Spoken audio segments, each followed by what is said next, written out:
یاد کرو، پھر گناہ کی تاثیر کو یاد کر کے اللہ کی بارگاہ میں کہو اے اللہ ہمارے یہ گناہ معاف کر۔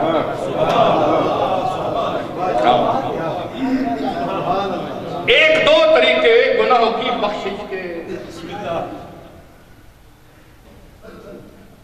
گناہ کس طرح معاف کیے جائیں؟ دو چیزیں طے ہیں انسان کے لیے، نیکیاں کرے، گناہوں سے بچے۔ لیکن اللہ کریم ہے، وہ ارشاد فرماتا ہے کہ اگر گناہ کر بیٹھے ہو میں غفار ہوں، انی لغفار لمن تاب وآمن وعمل صالحا ثم اہتدی، جو توبہ کر لے اس کو معاف کر، ایمان کے دائرے میں باقی رہے معاف کر، عمل صالح کرے معاف کر۔ امام نے ارشاد فرمایا من قرأ عند دخول المقابر، جو شخص قبرستان میں داخل ہونے پہ کہے بسم اللہ الرحمن الرحیم، کاتب اللہ لا، سبحان اللہ، عبادت 50 سنتن، جو قبرستان میں داخل ہوتے وقت پڑھے بسم اللہ الرحمن الرحیم کاتب اللہ لا، اللہ اس کے لیے لکھ دیتا ہے 50 سال کی عبادت۔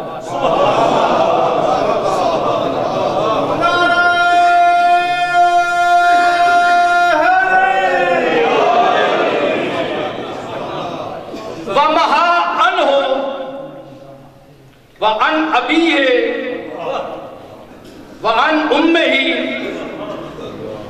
ذنوب 50 سنتن، جو قبرستان میں داخل ہوتے ہوئے پڑھے بسم اللہ الرحمن الرحیم 50 سال کی عبادت اس کے نام اعمال میں لکھ دی جاتی ہے اور مٹا دیے جاتے ہیں اس کے باپ کے، اس کی ماں کے 50 سال کے گناہ۔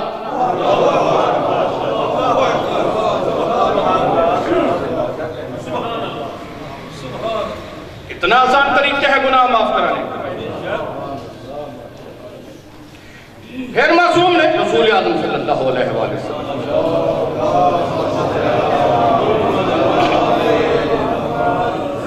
من اذا قرأ المؤمن آیت الکرسی،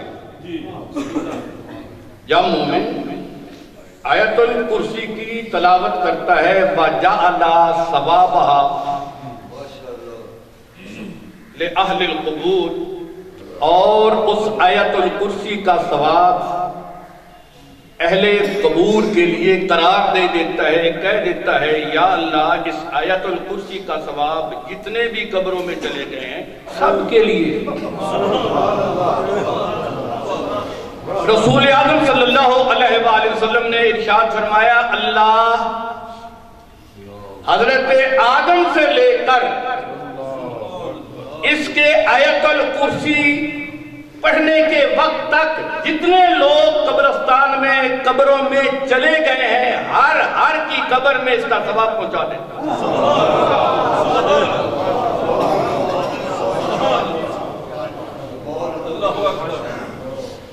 پڑھنے والے کو کیا ملتا ہے؟ وَجَعَلَ لَهُ لِكُلِّ حَرْفٍ،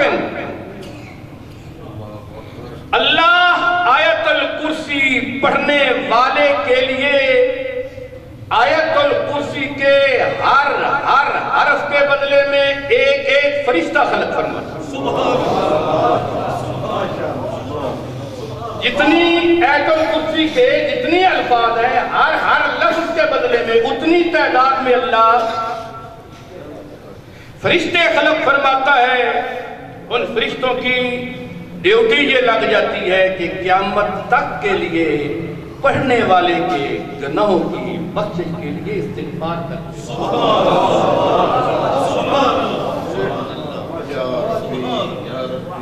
ایک اور بات، مولا امیر علیہ السلام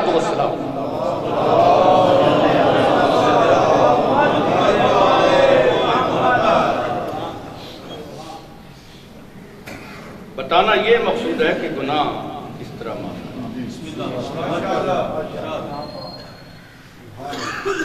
مولا امیر علیہ السلام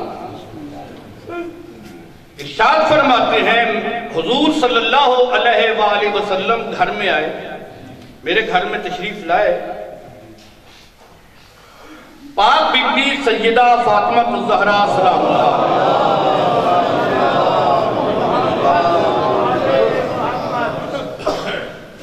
ہانڈی کے پاس تشریف فرماتا اور میں مسور کی دال کو صاف کر رہا، حضور تشریف لائے اور مولا علی علیہ السلام مسور کی دال صاف کر رہا، رسول کائنات صلی اللہ علیہ وآلہ وسلم نے، حضور نے میری طرف دیکھ کر کہا، یا علی میں تجھے بتاؤں، جو گھر میں جو شخص اپنی بیوی کے کاموں میں اس کا ہاتھ بٹائے اس کا ثواب کتنا ہے؟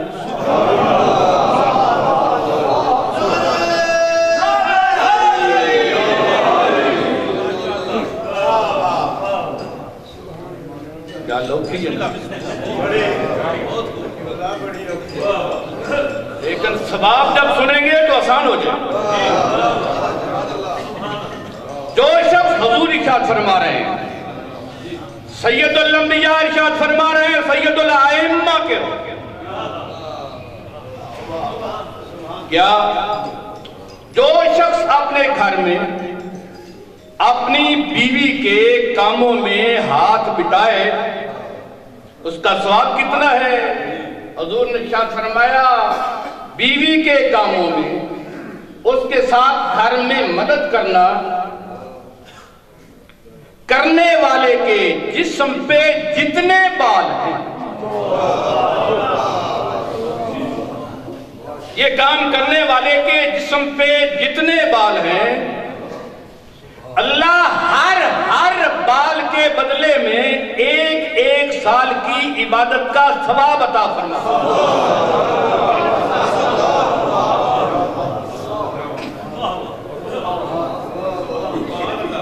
ثواب عطا ہر بال کے بدلے میں، جتنی تعداد میں جس کے جسم پہ بال ہیں اتنے سالوں کی عبادت اس بیوی کے ساتھ گھر کے کاموں میں تعاون کرنے والے کے نامہ اعمال میں لکھ دیا جاتا ہے۔ حضور ارشاد فرماتے ہیں، یہ سال عام سال نہیں ہے یا علی، یہ سال عام سال نہیں ہے، یہ وہ سال ہیں جن سالوں کے ہر دن میں روزہ رکھا گیا ہو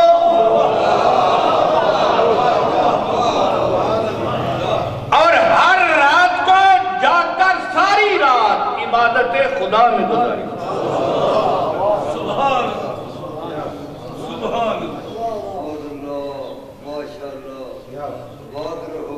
بخشش گناہ کا طریقہ کیا ہے؟ سیرت معصوم پہ عمل کرنا۔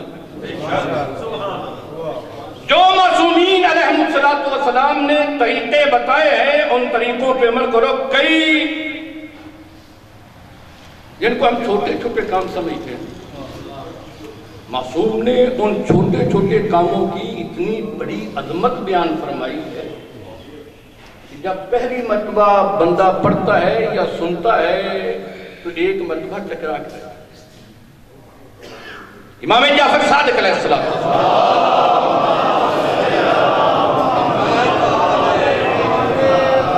امام جعفر صادق علیہ السلام ارشاد فرماتے ہیں، سنت رسول صلی اللہ علیہ وسلم، جب بندہ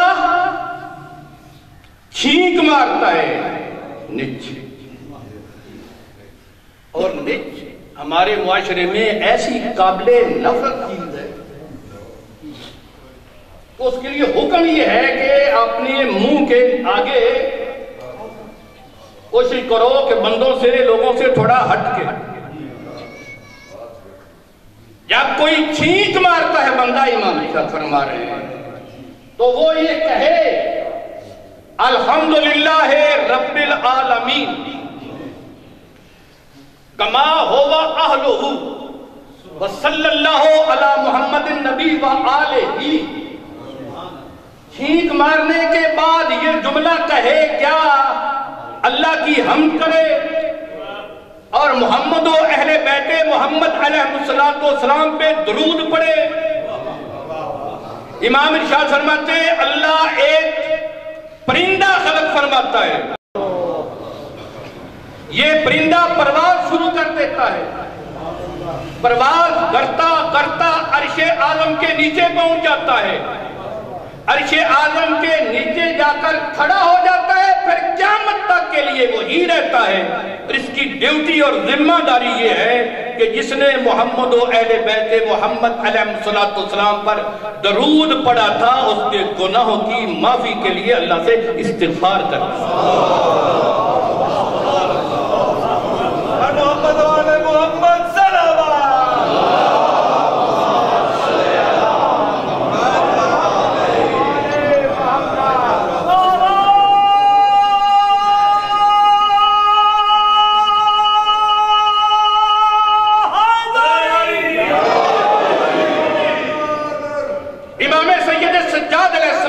نے اپنے ایک چاہنے والے سے ارشاد فرمایا اگر کوئی گناہ کر لو تو فوراً کوئی نیکی کرو، یہ نیکی تیرے گناہوں کا کفارہ بن جائے.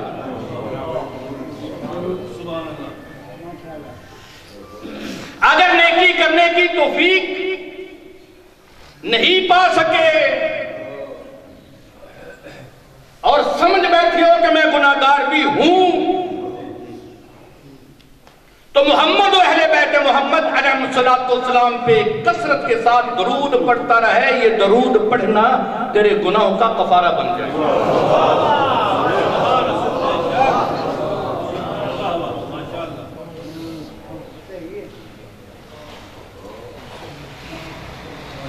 یہ ساری باتیں اپنی جگہ پہ ٹھیک.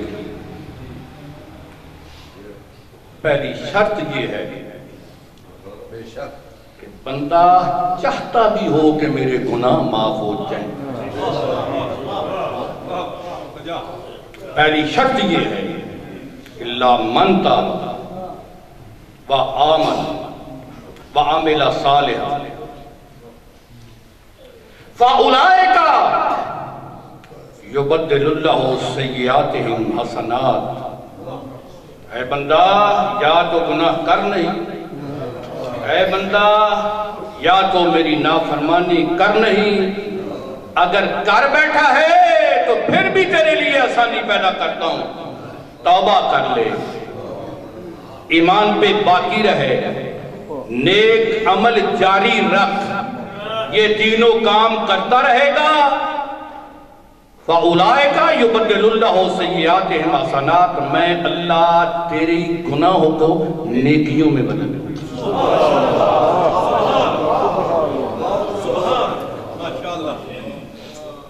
پھر خالق کائنات نے ارشاد فرمایا فَأَمَّا مَن تَابَ.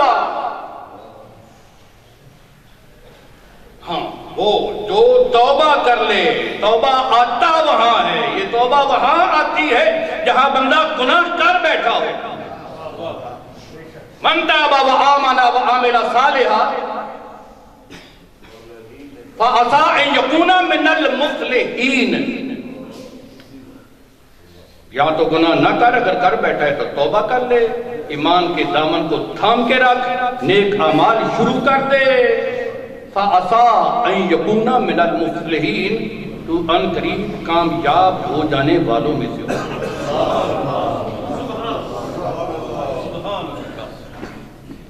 ختم ہو گیا میرا وقت. پاک بی بی کے پاس ایک بی بی آئی.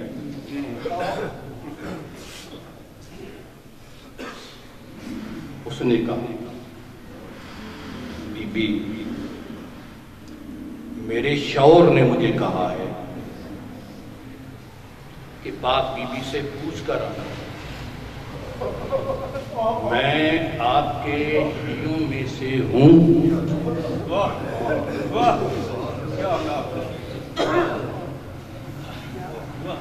پاک بی بی نے ارشاد فرمایا اس سے جا کر کہنا اگر تو ایسا ہے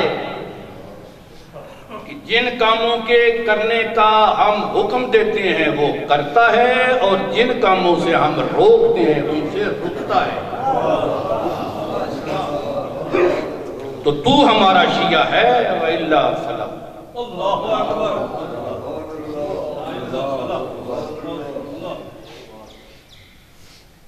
اس بی بی نے جا کر اپنے شوہر سے کہا کہ پاک بی بی نے یہ کیا، پریشان۔ چند دنوں کے بعد وہ بی بی پھر پاک بی بی سلام اللہ علیہا کی خدمت میں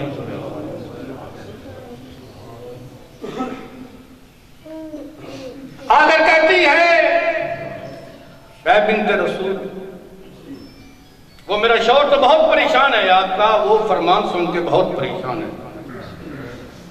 ارشاد فرمایا اس کو کوئی پریشان نہیں ہو، ایسا بننے کی کوشش کرے، اگر ایسا نہیں بن سکا تو کم از کم ہمارے محبین میں شامل ہو جائے، جو ہمارے محبوں میں شامل ہو جائے گا اللہ اس کے بھی گناہ معاف کرے۔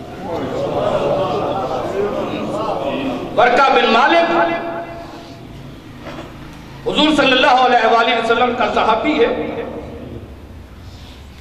وہ نقل کرتا ہے آدھی رات کا وقت گزرا، میرے کانوں میں رونے کی آواز ہے، کہتا ہے میں نے دھیان سے سنا، محسوس ہوا رونے والا علی ابن ابی طالب۔ کہتا ہے میں اپنے گھر سے نکلا، علی ابن ابی طالب کے گھر کی طرف چلنا شروع ہوا، جوں میں قریب جا رہا تھا مجھے یقین ہوتا جا رہا تھا رونے والا علی۔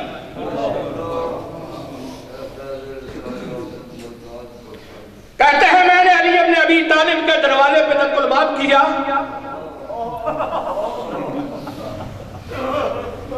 علی ابن ابی طالب خود دروازے پہ آئے، دروازہ کھولا،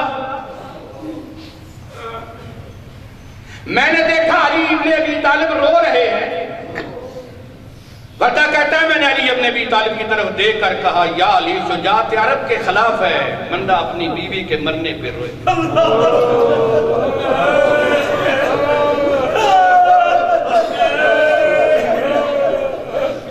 شجاعت عرب کے خلاف ہے، بندہ اپنی بیوی کے مرنے پہ روئے، فبکا بکان عالیہ۔ ورقہ کہتا ہے علی ابن ابی طالب بلند آواز کے ساتھ رونا شروع ہوا، میری طرف دیکھ کر کہا ورقہ کیا تو یہ سمجھتا ہے میں اپنی بیوی زہرا کے مرنے پہ رو رہا ہوں؟ ورقہ کہتا ہے یا علی پھر کیوں رو رہے ہیں؟